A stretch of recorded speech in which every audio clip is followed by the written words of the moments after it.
Hello everybody, welcome to this week's edition of Northwest Quadrant Wealth Management E-News. Hopefully everybody had a wonderful Memorial Day weekend. It was certainly chilly here in the Pacific Northwest, but it looks like we have some warm weather headed our way.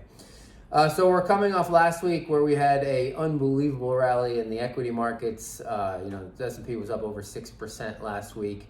Off of that decline of about 20% we saw the week before, 20% on a year-to-date basis. So the market officially hit correction territory and then bounced, and we had that unbelievably great week last week.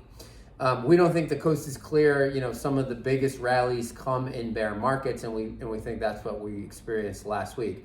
The important thing to know is, of course, we don't know, nor nobody else out there in the world knows. That could have been the bottom, or the bottom could be somewhere out in the future. What we do know is that the Fed has made a commitment to dealing with inflation. Remember, the Federal Reserve can't do anything about the supply side problems. There's nothing they can do about that. The only thing they can deal with is demand, and they are hell-bent on crushing the demand side of the ledger so that inflation moderates. And so, on Monday and over the weekend, we had some Fed officials reiterating their plan to raise rates above the neutral rate.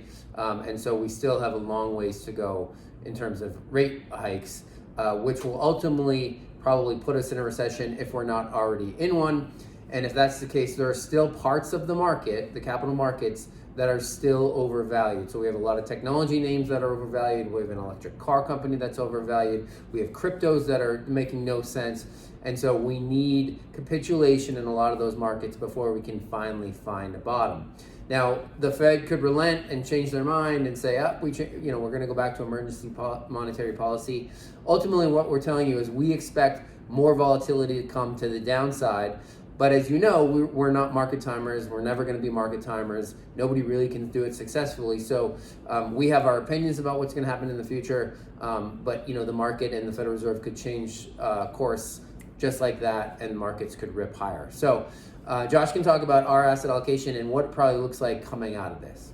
As we've tried to convey before, there are some silver linings that will ultimately emerge from this, as painful as it is to watch stocks correct 20% year to date. It's one of the most, it's in the top 7 actually for largest corrections net of a recession, but maybe we'll find out in the coming quarter that we're already actually in one.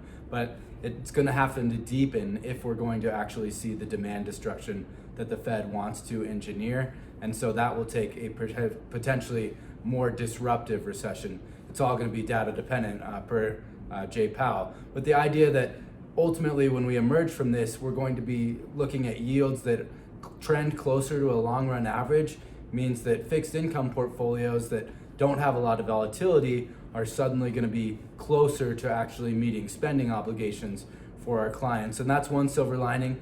The other on the stock side is that we believe our asset allocation is positioned to ultimately emerge from this in a leading fashion. We own a lot of mid caps and small caps that will be the first to rally. Of course, remember, when we actually do get that inflection point and that turn in markets, no one will believe it, but those are the assets that will do the best.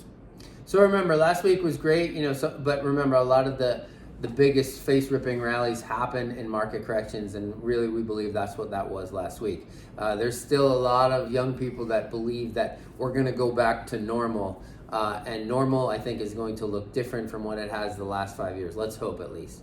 So anyways, if you want to ask questions about your situation or your portfolio, you can always call the office. That number is 800-743-0988, or you can send one of us an email, Josh or Tyler at northwestquadrantwealth.com. We'll see you back here in 2 weeks.